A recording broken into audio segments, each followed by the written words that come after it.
ശക്തമായ മഴയിൽ കോഴിക്കോട് ഫറോക്ക് ഏട്ടനാലിൽ നിർത്തിയിട്ട ഓട്ടോയുടെ മുകളിലേക്ക് മരം കടപുഴങ്ങി വീണ അപകടമുണ്ടായിട്ടുണ്ട്. ഷഹദ് റഹ്മാൻ ചേരുന്നുണ്ട് വിവരങ്ങളുമായി കോഴിക്കോട്ട് നിന്ന്. ഷഹദ്, ഈ ഓട്ടോയിൽ യാത്രക്കാരുണ്ടായിരുന്നോ? ആരെങ്കിലും ഉണ്ടായിരുന്നോ ഈ അപകടം നടക്കുമ്പോൾ? ആർക്കെങ്കിലും എന്തെങ്കിലും ആളപായമുണ്ടോ?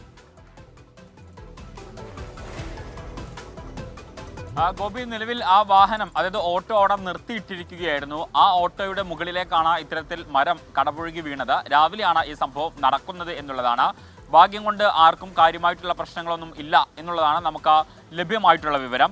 കൂടാതെ ഒരു വീടിൻ്റെ മുകളിലേക്ക് തേക്ക് കടപുഴകി വീഴുന്ന ഒരു സാഹചര്യം ഉണ്ടായിട്ടുണ്ടായിരുന്നു എന്നുള്ളതാണ്. ഗോപി സൂചിപ്പിച്ച ഈ ഓട്ടോ, അതായത് ഫറോക്ക് 8-4 നിർത്തിയിട്ട ഓട്ടോക്ക് മുകളിലേക്കാണ് ഇത്തരത്തിൽ ഈ മരം കടപുഴകി വീണിട്ടുള്ളത്. അതുപോലെ തന്നെ മേലത്ത് വളയം കുന്നത്ത് കൃഷ്ണൻ ഇവരുടെ വീട്ടിലേക്ക് തേക്കുമരം കടപുഴകി വീണു എന്നൊരു വാർത്തയും ഈ ഒരു ഘട്ടത്തിൽ വരുന്നുണ്ട് എന്നുള്ളതാണ്. അതുപോലെ തന്നെ മാവൂരിലെ താഴ്ന്ന പ്രദേശങ്ങൾ വെള്ളപ്പൊക്ക ഭീഷണിയിലാണ്. പുഴകളിൽ വെള്ളത്തിന്റെ തോത് ക്രമാതീതമായി ഉയരുന്നു എന്നുള്ളതാണ് നമുക്ക് ആ മേഖലയിൽ നിന്നും ലഭ്യമാകുന്ന വിവരം. ചാലിയാറിന് കുറുകെ ഊർക്കടവിൽ സ്ഥാപിച്ച റെഗുലേറ്ററിന്റെ ഷട്ടറുകൾ തുറന്നു. പുഴയോരവാസികൾക്ക് ജാഗ്രതാ നിർദ്ദേശം നൽകിയിട്ടുണ്ട്. വാഴകൃഷി നാശവും ഈ മേഖലയിൽ ഉണ്ട് എന്നുള്ളതാണ് ഏറ്റവും പ്രധാനപ്പെട്ടിട്ടുള്ള കാര്യം. നിലവിൽ കോഴിക്കോട് ജില്ലയിൽ നിന്നുള്ള ഏറ്റവും പ്രധാനപ്പെട്ട, അല്ലെങ്കിൽ അല്പസമയം മുമ്പ് സംഭവിച്ച ഒരു കാര്യം എന്ന് പറയുന്നത്, കോഴിക്കോട് ജില്ലാ കളക്ടറുടെ അധ്യക്ഷതയിൽ നിലവിലെ ജില്ലയിലെ സ്ഥിതിഗതികൾ വിലയിരുത്തി ഒരു യോഗം ചേർന്നിട്ടുണ്ടായിരുന്നു എന്നുള്ളതാണ്.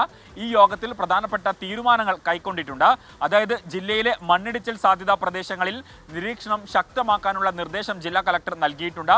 അടിയന്തര ഘട്ടങ്ങളിൽ പ്രദേശവാസികളെ മാറ്റി പാർപ്പിക്കുന്നതിനുള്ള ക്യാമ്പുകൾ, അതുപോലെ തന്നെ വാഹനങ്ങൾ, അവശ്യ വസ്തുക്കൾ ഉൾപ്പെടെയുള്ളവ കരുതാൻ.